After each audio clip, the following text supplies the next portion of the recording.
США вышли из договора по противоракетной обороне. Russian President Vladimir Putin accused the U.S. and its Western allies on Tuesday of ignoring Russia's security concerns and deliberately creating a scenario designed to lure Russia into war.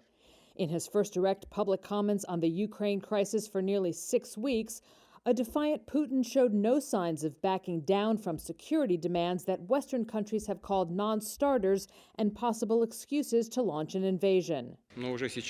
We already can see that fundamental Russian concerns were ignored. Russia is demanding that NATO halt any further enlargement, bar Ukraine from ever joining the alliance, and pull back forces and weaponry from Eastern European countries. Putin said Washington is not primarily concerned with Ukraine's security, but with containing Russia. That is the problem. In this context, Ukraine is just a tool to reach this goal. It can be reached by various means, by drawing us into a military conflict and making their European allies impose against us those tough sanctions the U.S. talks about today. Russia has massed more than 100,000 troops on the Ukrainian border, and Western countries say they fear Putin may be planning to invade. Russia denies this, but has said it could take unspecified military action unless its security demands are met. Western countries have rushed to show solidarity with Ukraine.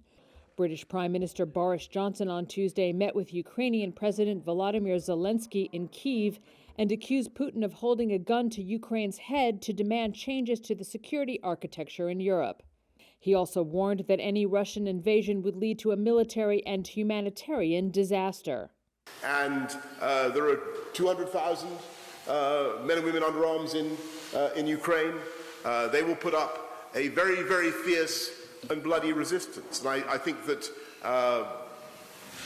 parents, mothers in Russia should reflect on that fact, and I hope very much that